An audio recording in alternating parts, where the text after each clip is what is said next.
Sit that right there, don't go nowhere, little baby gon' shake that, little baby gon' shake that, little baby gon' shake that, little baby gon' shake that, shit, yeah, I like that, bring that right here, sit that right there, don't go nowhere, say yeah, I like that, bring that right here, sit that right there, don't go nowhere, baby gon'. Welcome back. We're back with another reaction video. Today we are reacting to San Antonio Takeover, the bloody history of the Texas Mexican Mafia. This is a Killer Chronicle video. Let's get right into it. My wrist. He said my wrist. On the night of May 4th, 2014, a San Antonio, Texas resident named Joey Maldonado decided to pay his friend, Julian Pesina, a visit. Pesina was employed as a police officer for Balcones Heights, a small enclave inside San Antonio. Julian Pesina was a patrol cop in the otherwise tiny police force, but he had a somewhat unusual side job for a peace officer in Texas. Pesina owned a small tattoo shop, Notorious Ink, and would spend many of his days off there, not just as the owner, but with a tattoo gun in hand, personally inking up clients. This day had been no different, and around 9:45 p.m., Pesina was ready to shutter the doors and call it a night. His friend noticed that something was off about him. Pesina mentioned having recently seen his daughter, which should have been good news, as he'd had ongoing problems with her mother after they had split. But Pesina seemed abnormally agitated, preoccupied, and nervous, and frequently glanced at his phone as they conversed.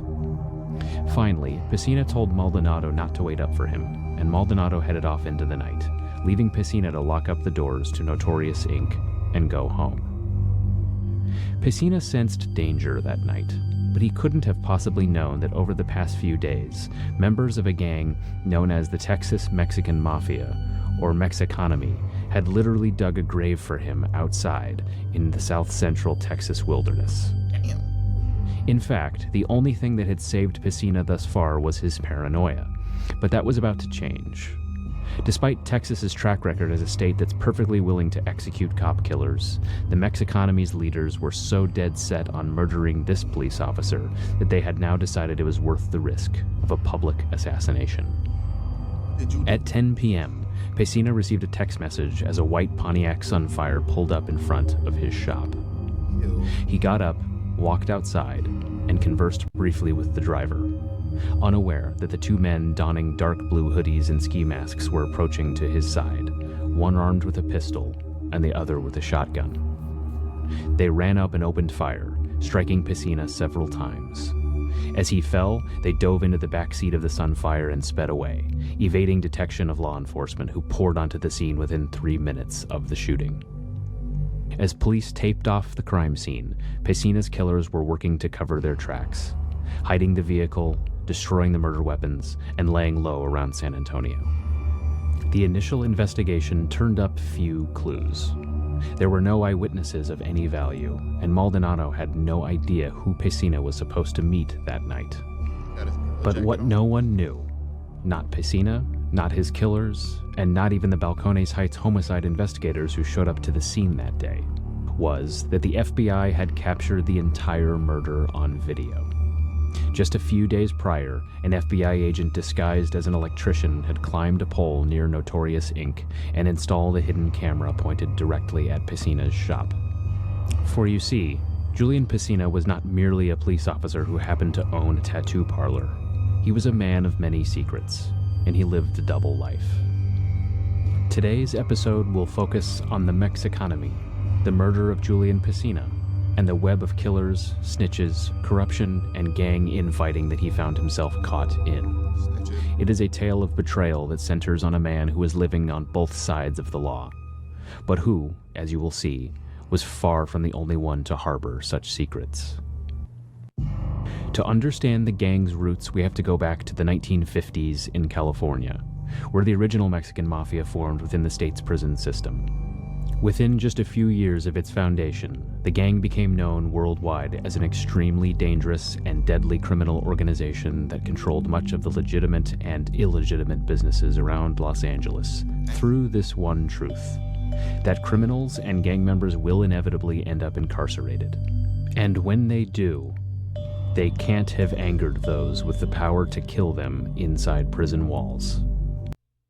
While plenty of other prison gangs had formed by the 1950s, the Mexican Mafia's quick rise to power represented a new tier in the history of organized crime, and other groups around the country took note. That brings us to the 1980s, in the Texas Department of Criminal Justice, where a man named Heriberto Herbie Huerta decided to form a Mexican Mafia of his own. According to commonly accepted history, Huerta gained permission from the leaders of the California Mexican Mafia, then drafted a constitution for what would become the Texas Mexican Mafia, or Mexiconomy. He first attempted to pass off the gang as a religion based around Aztec culture, but when the Texas prison system didn't go for it, that pretense was basically dropped altogether. The Constitution has basically stayed unchanged since the original. One version from 1991 describes the organization as soldiers of Aztlan, who exist to, quote, advance benefits for our families, our race, and the generations which in the future will represent what we have founded by totally liberating the Mexican nation. It also contains provisions for making money through any means necessary, including narcotics trafficking, murder contracts, robberies, extortion, prostitution, and whatever other commercial enterprise anyone deemed worthwhile by the gang decides to undertake. As you may have already guessed, the Texas Mexican Mafia takes on a paramilitary structure, with officers like generals, captains, and lieutenants, all the way down to prospects and associates. While the people who filled these ranks could be rotated out or even demoted, one thing stayed constant. Huerta was given the role of president for life, and another state prison inmate named Benito Alonso was made lifelong vice president.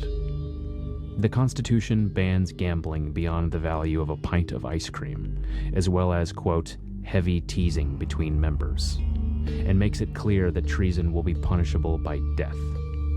In its early years, the Texas Mexican Mafia's main purpose was protection from other groups in prison, most notably the older and larger Texas Syndicate.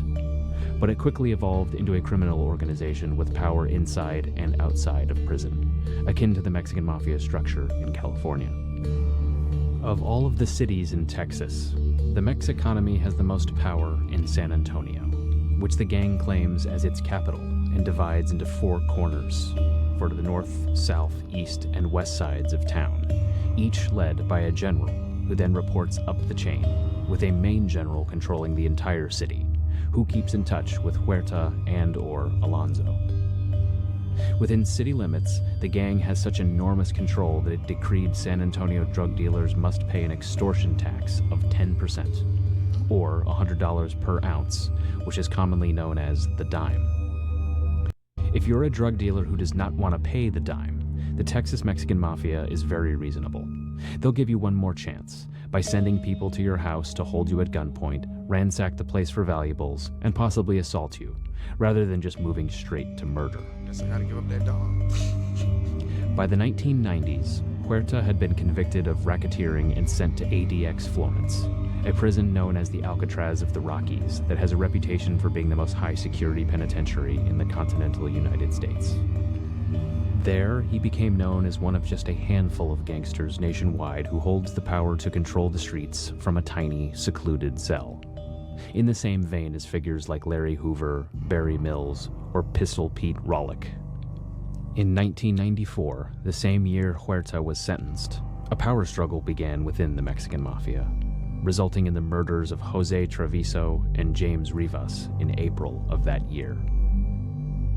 A Texas Mexican Mafia general named Robert Beaver Perez was convicted and sentenced to death 5 years later of shooting both victims, under the theory that he was searching for Luis Blue Adames, a man who was challenging Huerta for control of the gang, but ended up in a shootout with Adames' supporters. Adames was killed 7 months later, allegedly on Perez's orders.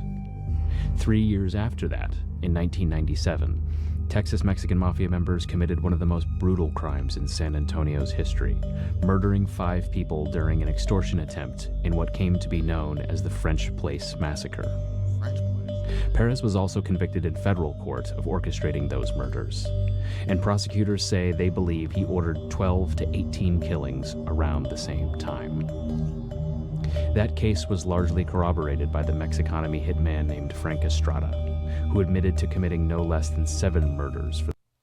One of the key prosecution witnesses was former Mexican Mafia member Frank Estrada. He was 22, who testified he and other gang members took parts in 6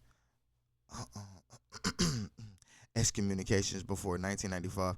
Estrada was not indicted on the case. Defense lawyers took aim at Estrada at the start of the trial and continued to shake his credibility when he took the witness stand this week. This guy is a lying scumbag. Defense attorney Francis Joseph Steinberg declared in court outside the jury's presence. With jurors present, Steinberg tried through his questioning to suggest Estrada was a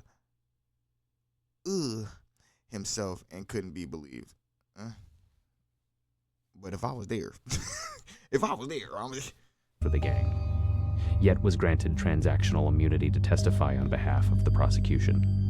This would be far from the only time the Fed showed their willingness to make deals with admitted murderers in order to prosecute the Texas Mexican Mafia.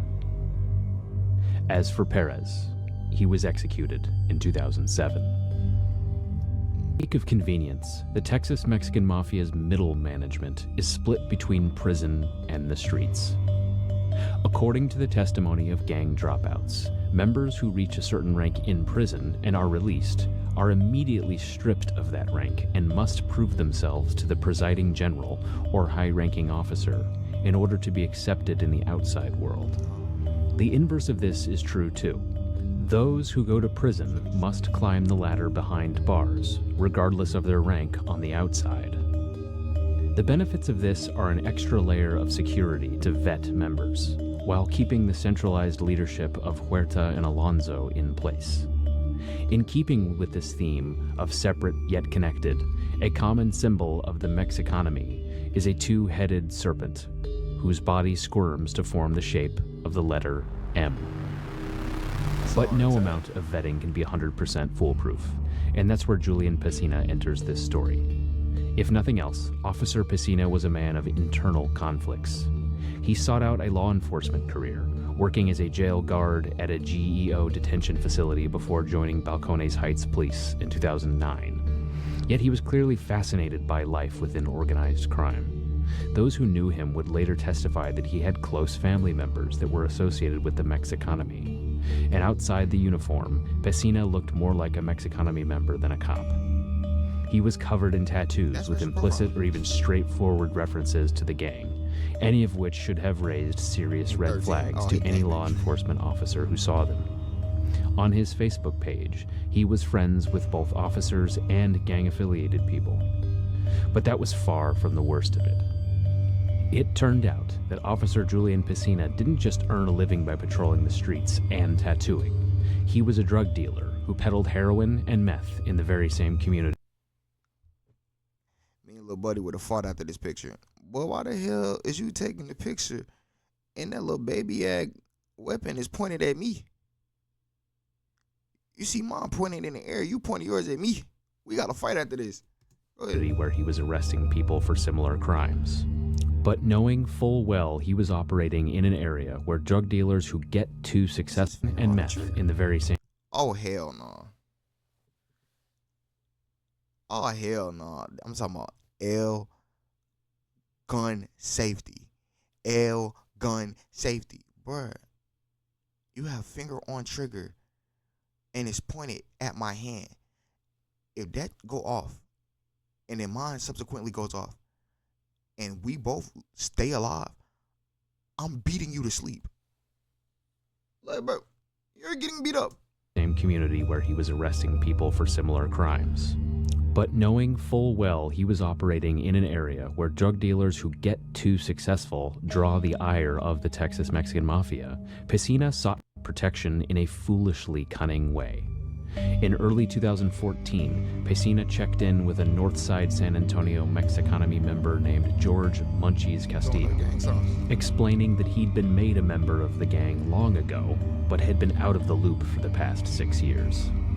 In an even riskier move, he admitted to owing thousands of dollars for failing to pay the dime during this time, explaining that a previous Mexiconomy lieutenant named Johnny Smiley Solis, a man who had recently vanished and was presumed murdered, had charged him so much he couldn't keep up.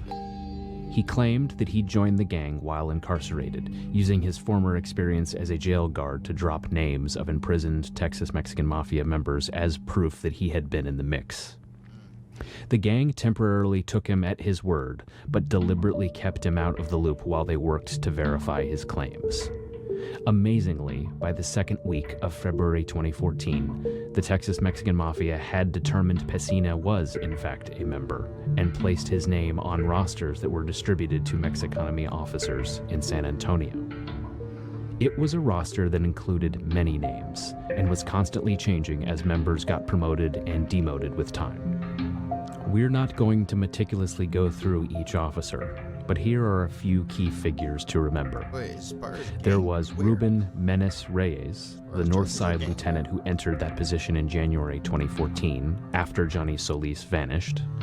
Under him was the sergeant, Jerry Idrogo, who had proved himself as a worthwhile member by murdering 41-year-old Billy Padilla at his Charbon Drive home months earlier in August of 2013. Why? Idrogo had scoped out the place, followed crazy. Padilla into the home, and shot him execution style with a pistol in front of Padilla's elementary school-aged son. Idrogo had been given a time limit to commit the murder, and let it lapse, but still gained entry into the gang after its completion. In February 2014, after Pesina had been cleared as a Mexiconomy member, it was Idrogo who started taking Pesina with him to collect dime payments around the North Side. Pesina's role would be the muscle. He was essentially a driver and backup security for Idrogo in the case someone resisted making their payment. As Idrogo's helper, Pesina was not allowed to have a phone during dime collection. One of the highest-ranking members outside of prison who'd been placed in charge of San Antonio was a man named Raymond Tellez, also known as Indio, a longtime member involved in multiple murders who was perfectly willing to call hits, firebomb houses of those who failed to pay the dime, and who raked in hundreds of thousands of dollars in illegitimate income every year. But Tellez had a secret no one in the gang knew. In October 2012, when he was still a lieutenant, he had been pulled over by police and caught with enough drugs to justify a lengthy prison term. Because of this, he'd brokered a deal with authorities and offered to work for the San Antonio Police Department in order to be allowed to stay on the streets. Tellez's work as an informant produced results, including the arrests of 22 people involved in a heroin, methamphetamine, and money laundering conspiracy, all while Tellez remained in good standing with the gang. As a matter of fact, with the full encouragement of police, Tellez was... How did the gang not find out about him being an informant? I'm not understanding. No one was like, oh, he got picked up. Nothing. No rumor spread. Okay. was promoted to general of San Antonio for the Texas Mexican Mafia, which seemingly made him the perfect police informant. There was just one small catch. Raymond Tellez was still operating as a full-fledged gang member. He was still selling drugs and carrying guns as a felon, which authorities may have been able to wrap their heads around for a while. But he was also still murdering people. After the jig was up and he was busted for drugs and firearm possession in May 2013, Tellez admitted to participating in 2 murders that occurred after he'd become an informant. Both committed while police were encouraging him to rise the ranks of a gang where killings were the best means of...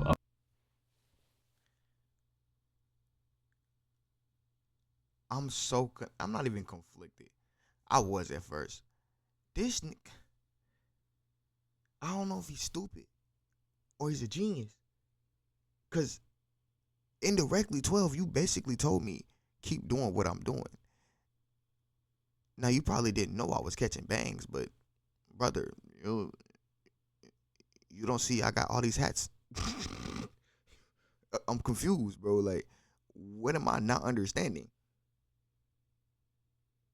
Like, are y'all slow? Y'all told them, you know what? You cooperating with us. We got you, bro. You just keep snitching, and we gon' let you do your thing. Brother, the best way to further my influence in the gang is to knock people off the map. Why would I not keep doing that? I'm confused. You basically indirectly told me, yeah, do it. Don't blame me. Upward mobility. As for Julian Pesina, he was not a double agent like Perez, nor was he operating some kind of deep cover mission for either the Mexican Texas Mafia or law enforcement. He was a man who lived and worked as an officer, but went out of his way to become a henchman for the strongest and most violent gang in the city where he worked. Certified idiot. He was well aware that the risks were enormous. If the FBI found out what he was doing, he would go to prison for years. If the Texas Mexican Mafia found out, they would try to kill him. And as it turned out, by April 2014, both the FBI and the Texas Mexican Mafia had discovered Pesina's secret. And while neither group knew it at the time, they were in a race to see who would deal with him first, while Pesina's life hung in the balance. For the FBI, it all started in September 2013, when a suspected heroin dealer was arrested. His phone was seized, and was eventually turned into a confidential informant. Among his phone contacts was a Julian who had been texting the informant about drug transactions in a not-so-subtle language, as well as texts with known Texas Mexican Mafia members. By December of that year, FBI Special Agent Marty Martinez was convinced that the Julian in the informant's phone was Julian Pesina, and he was determined to root him out. They arranged for their informant to buy methamphetamine from Pesina, but an unexpected quirk arrived. Pesina was paranoid and somewhat more meticulous than his tendency to flaunt his own gang tattoos on Facebook would suggest. He refused to do hand-to-hand transactions, and instead fronted meth to the CI by leaving it in a flower pot for the informant to pick up. So while the FBI had basically proved he was a meth dealer at this point, before he could be prosecuted for meth distribution, Pesina needed to pay the informant and complete the deal. That was supposed to happen sometime in the first week of May 2014, right around the same time Pesina was killed. But despite all this evidence, the fact that Pesina's arrest was imminent, and the possibility Pesina was committing violence for a gang that cultivates killers, the FBI notably decided against telling the Balcones Heights Police Department about Pesina. Not even the chief of police was kept in the loop. Authorities would later attempt to downplay this omission. But when the Texas Department of Public Safety agent Brian Vajos was asked under oath if they deliberately kept the Balcones Heights police out of the loop because they weren't sure how deep the corruption ran, he said, "That's possible." April 2014, agents placed the secret camera outside Notorious Inc. Within days, known Mexicanami heavy hitters were seen visiting the tattoo shop, including Ruben Menes Reyes, who was fast earning a reputation as a killer with no scruples, as well as Jerry Idrogo, who received a Mexicanami tattoo at the shop from Pesina himself. But if this meant that Pesina and Idrogo were becoming fast friends, that was about to change quickly. It all started one day when they were doing their dime collections at the house of a drug dealer named Vic, who went by Vicky.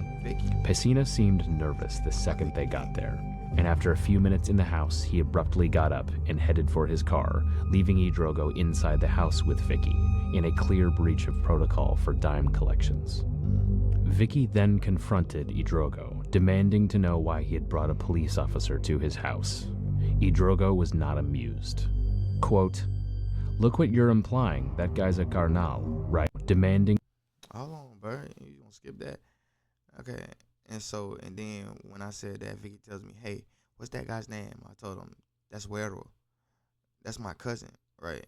He's like, "No, what's his real name?" And I told him, "His name's Julian." He goes, "Julian Pesina?" Yeah. I said, "Yeah, Julian Pesina." He goes, "Hey, dude, that dude's a cop." Right. my thing is, if Julian, it was a cop, and then you say, yeah, let me join the gang, why would you not tell them, yo, I'm a cop? Now, I understand it might be like, oh, they might take him out the game now because they know he's a cop. But like, if you tell him you're a cop beforehand, and you tell him you're not on undercover, John, you ain't got no wire, and you tell him, I work with y'all as a corrupt cop, would that not be beneficial to the gang? I'm confused. Why is him being a cop just immediately out? To know why he had brought a police officer to his house, Idrogo was not amused. Quote, "Look what you're implying. That guy's a carnal, right? And he's my carnal. If I find out you're lying to me, I'm going to kill you," Idrogo told him. But Vicky didn't falter. He woke up his boyfriend, who independently knew of an officer named Julian Pesina, then went online and showed Idrogo pictures of Pesina in a police uniform. Then he picked up the phone, called the Balcones Heights dispatcher, and asked to speak to Julian Pesina. The dispatcher said Pesina wasn't in there yet, but would be soon. Stunned, but with no other way to get back home, Idrogo returned to Pesina's vehicle outside and was surprised to see Pesina on the phone, once again violating protocol for dime collections. As soon as he could, Idrogo told his lieutenant Ruben Reyes what he'd learned. Reyes thought about it for a couple days, then returned with his decision. Quote, "He's gotta go." Idrogo's plan was to lure Pesina to a place where he could be killed with no witnesses and to be buried in a remote part of the wilderness, which the gang had done countless times. Bro, just confront him with the information and then say, is you with the gang or not? Because you know what happens. You know what happens. So it's either you with the gang and you're going to use your police, you being the police to help us, or you know what's going on. Simple. I would have gave him an ultimatum. Before, but Pesina had sensed danger and he didn't give them an opportunity. Frustrated and impatient, Reyes then gave Idrogo an ultimatum to just get it done, whatever the risk. Idrogo wasn't about to murder Pesina on his own, but was allowed to take his pick of hitmen. He settled on Alfredo Freddy Lo Cardona, a Texas-Mexican Mafia prospect who just needed to commit a murder to join the gang, and Jesse Santibanez, a member of the gang who had been recently demoted for a screw-up and needed a way of rising into the ranks again. The night of the murder, a lot of stuff went wrong. A fifth co-conspirator who was supposed to steal a car for them completely failed. It would have been smarter to postpone things, but Idrogo was feeling the pressure from Reyes, and he decided to go ahead with it. They used Cardona's Sunfire, but switched the paper plates out with those from the car of Santibanez. Cardona grabbed a 9mm pistol, while Santibanez wielded a shotgun. Idrogo drove and dropped them off around the corner from Notorious Inc., then instructed them simply to shoot Pesina when he exited the shop, and to hop into the vehicle. It didn't quite go so smoothly.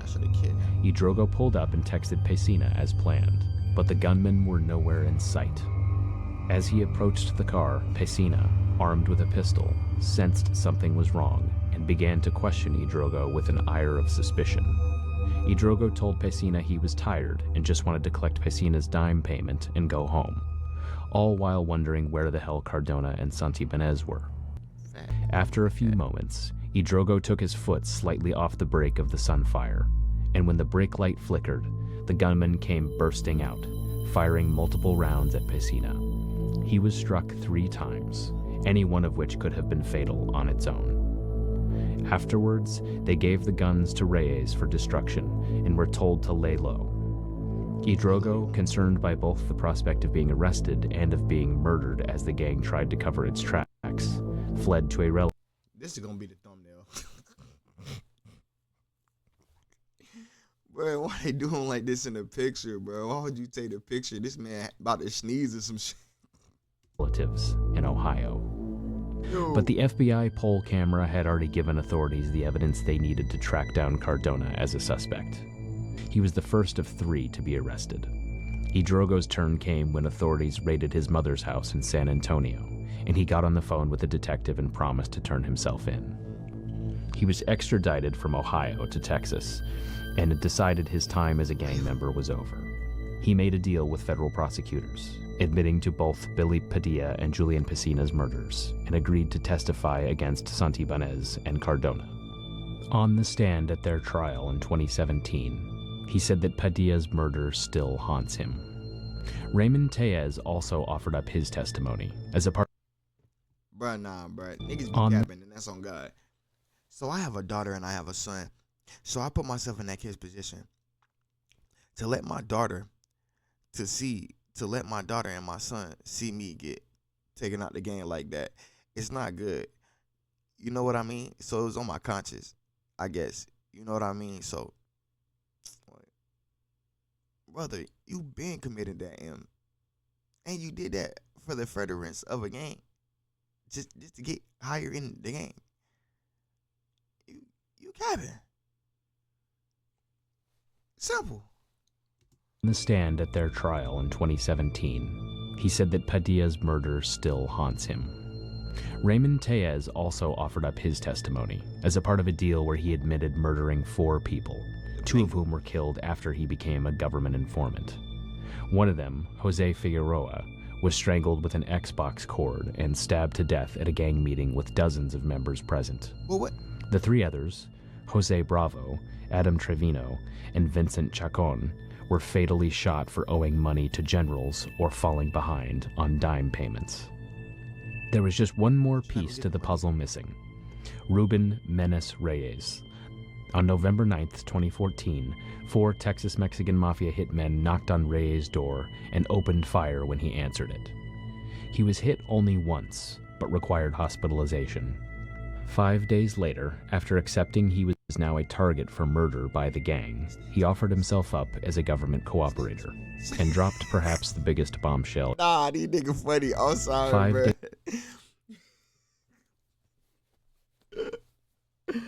Yo, this the same dude that said, nah, bro, you gotta get little buddy gone. You gotta get the cop gone.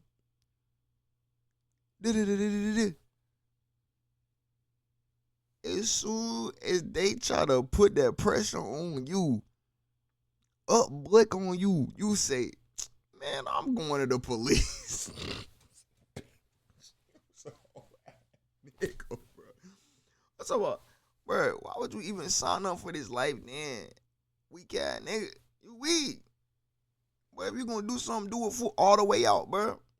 Y'all want some buzz? You knew the rules when you stepped into this.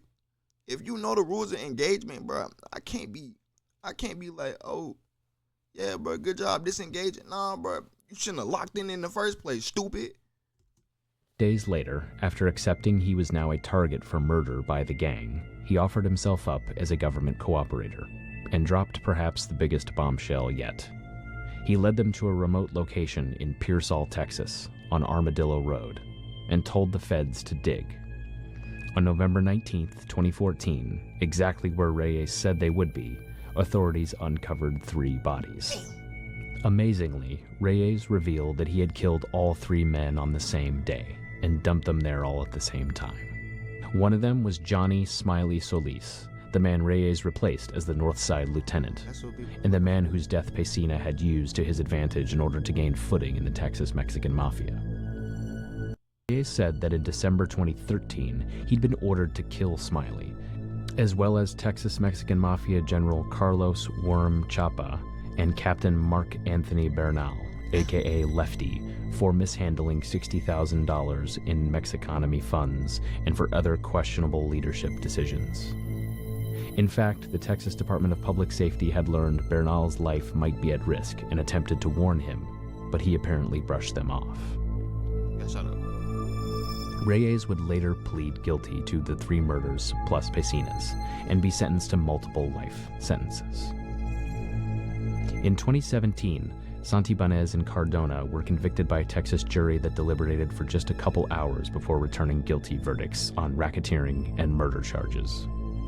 On August 15th, 2018, The day he was sentenced to multiple life terms, Santibáñez rose in court to thank his family for their unconditional love by attending the trial and staying in touch with him during his incarceration.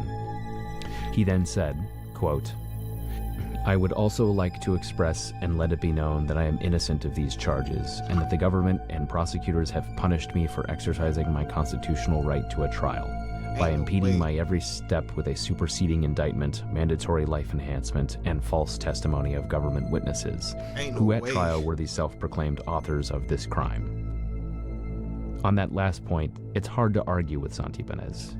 While Reyes did receive a life term, Tellez and Hidrogo both received 20-year prison terms, despite admitting participation in multiple murders each. For Tellez, though, testifying against the Texas Mexican Mafia nearly became a death sentence. While incarcerated at a GEO facility awaiting trial, he was stabbed by 2 gang members who had learned that he was a cooperator.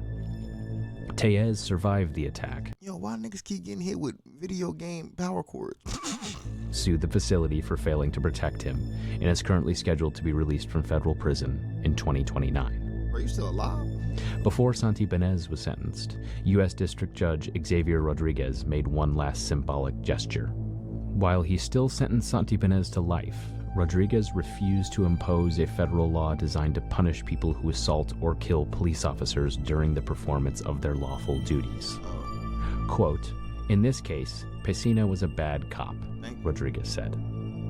He wasn't retaliated against because he was a police officer.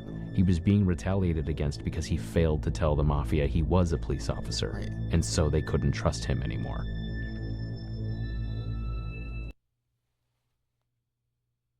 Yeah, but that's not why they, I mean, it might be. That's what I was saying. Like, he should have just been up front with being a police officer in the first place, and then y'all could just go from there. Like, he trying to do all this extra stupid. That being said, why the hell do you want to join the gang? What, they was getting money while you was a CO? Like, what money was they getting? You was a CO, and them niggas was in jail. His brain wasn't braining. Nah, this story a little crazy. I think it's probably more like many Mexican Mafia stories in Texas too, because they right there. You know what I'm saying? I kind of want to figure out about the Cali one, because if y'all got this from Cali, y'all still in a lot of drip. That's the end of the video. Make sure y'all like, comment, subscribe, share the video. Say your thoughts on the video in the comment section below. Also hit the notification bell so you can stay up to date when I drop videos on this channel. I'll catch y'all in the next one. Stay safe, y'all. Everything I'm seeing, I achieve it, bitch, we best. Everything I'm seeing, I achieve it, bitch, we best. Everything I'm seeing, I achieved it, bitch, you best believe it. It has been my Nintendo switch legit, though, kick it with my kinfolk. Haters just be talking, so I really do not need that info. Yeah, that info. Yeah.